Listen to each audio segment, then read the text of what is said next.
Era uma vez um time com o maior faturamento da história do futebol brasileiro e o maior faturamento da história da América do Sul. Esse time que registrou no balanço em 2022 um faturamento superior a 1,2 bilhões. Um faturamento que jamais aconteceu na história do futebol brasileiro. Algo completamente inédito. Um time que tem a maior folha salarial atualmente do futebol brasileiro também, mais de 40 milhões. Um elenco galáctico que começou ali em 2019, desbancou qualquer adversário que vinha pela frente, mais de 90 pontos no Campeonato Brasileiro, ganhou uma Libertadores de forma magistral, disputou um Mundial de Clubes com um dos maiores times do mundo. Um time que tinha intensidade, que encantava seu torcedor, que botava medo no adversário. Um time que lá atrás, para chegar nesses números absurdos, se reestruturou financeiramente com Eduardo Bandeira de Mello, fazendo uma política de austeridade financeira. Corta aqui, corta ali, um time que naquela época ali em 2013 devia mais de 800 milhões de reais, que com o passar dos anos foi disputando cabeça a cabeça, ponto a ponto, título a título, com o seu novo rival intercontinental, um certo time alviverde de São Paulo. Times que mostraram para o Brasil que você unindo talento com dinheiro, você consegue o sinônimo de sucesso. Esse clube que conseguiu ainda mais cativar seu torcedor, mais ainda renovar o seu torcedor, crescer o seu número de torcida ano a ano, que infelizmente não sabe o que faz. Esse time, que lá atrás, lembra, em 2019, que eu acabei de falar, que encantou todo mundo, depois disso teve os seus altos e baixos, trouxe alguns treinadores renomados, outros nem tanto, que teve atuações brilhantes, inclusive com um técnico saindo com 70% de aproveitamento, mas nada é o bastante. Um time que depois de todas essas oscilações conseguiu trazer um técnico campeão que ajeitou a casa, fez um losango, conseguiu dar jeito num quarteto, mudou as características do seu maior goleador e o segundo maior artilheiro da história do clube e um dos maiores ídolos, mudando de posição, fazendo jogar mais para trás para conseguir encaixar um novo centroavante. Esse técnico que conseguiu dar jeito no time, trazendo a Libertadores, trazendo a Copa do Brasil, foi chutado pela diretoria, simplesmente porque não conseguia manter o brilho que havia feito no início. Porque, segundo os dirigentes, esse técnico atingiu um certo platô, atingiu um certo teto de atuação e depois os dirigentes entenderam que não deveriam renovar.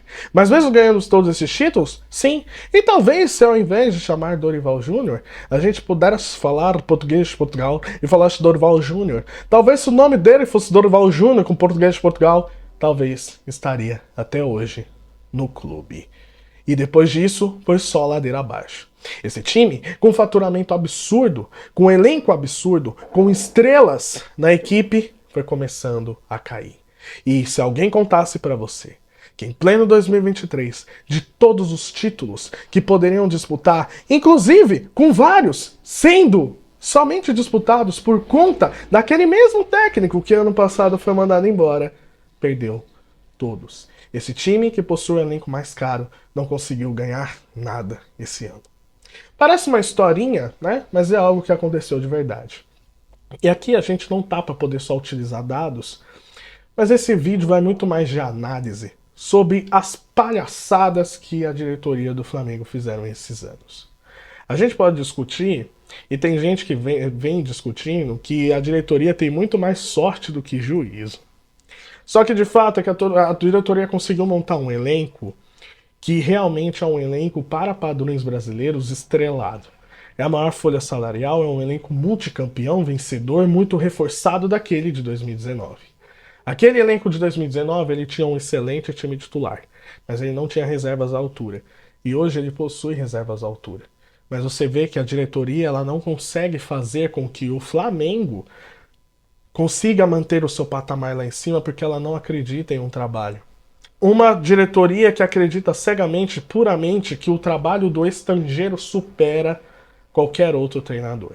E agora, esse mesmo time que chutou um treinador ano passado está sendo vingado pelo mesmo treinador na equipe rival que está decidindo a Copa do Brasil. O mundo gira, galera. o mundo gira. E de fato, com todas essas decisões, esses anos da diretoria do Flamengo, a gente pode simplesmente dizer uma simples palavra: bem feito. Por quê? É uma diretoria que não acredita no que faz, é uma diretoria que visa extremamente um resultado, mas se baseando no estrangeirismo, tá? Que deixa o jogador crescer ao ponto de não conseguir calá-lo depois. E por mais que ela acerte financeiramente, o tapa na cara do torcedor, pra mim, com essa renda de 25 milhões no jogo do último domingo, com um público de 77 mil, é falar: olha, dane-se que o nosso time não esteja numa boa atuação. O que importa é que eu vou conseguir arrancar dinheiro de você a qualquer custo. Ou seja, não é somente uma diretoria que não tem convicção naquilo que faz em relação a trabalho de longo prazo, mas uma diretoria que não liga para o seu torcedor com essa atitude, na minha opinião, tá? Tem gente que pode discordar, tem gente que pode falar que é simplesmente lei de mercado, mas o negócio é que um clube, principalmente de massa, um clube do povo, ele precisa ter algo acessível para o seu torcedor. E dessa forma não está sendo acessível. É uma forma completamente de só aquilo que eu quero que vocês façam. E o Flamengo, ele paga por uma penitência. E dessa vez a gente não pode dizer que não é bem feito. É bem feito sim. Porque o que fizeram com o Dorival, lógico, não exatamente demitindo, mas não renovando seu contrato, mas já tinham algo acertado com o Vitor Pereira. Já estavam conversando com o Vitor Pereira. Isso saiu na imprensa, saiu de diversos jornalistas. Jornalistas esses que muitos encabeçaram a saída do Dorival do Flamengo, falando que o Flamengo atingiu um certo patamar que ele não iria mais conseguir manter, né? E agora o Dorival consegue repetir isso no São Paulo e está muito próximo de ganhar a Copa do Brasil. E ele ganhando é um dos maiores roteiros que você pode imaginar. Então, esse ano de 2023 fica como uma lição da diretoria do Flamengo. Bem feito. Tá tentando ser soberbo? Tá querendo achar que é só vocês que mandam no futebol brasileiro? Não é. Não é vocês que mandam no futebol brasileiro. O futebol brasileiro é um futebol em conjunto, que não deve ser apenas cartolas que devem mandar, ou de um único clube que teve um ano mágico em 2019 achar que pode mudar as cartas. Não, não pode. Perderam todos os títulos de 2023 e de forma merecida, porque não acreditaram no trabalho, porque foram gananciosos e desrespeitosos. Essa é a verdade. Eu sei que é muito complicado ficar fazendo um vídeo de desabafo, mas essa é a verdade. O Flamengo merece a situação que está e bem feito por todos os títulos que perdeu e quem sabe agora comece a pensar nos outros ao invés de só em si próprio.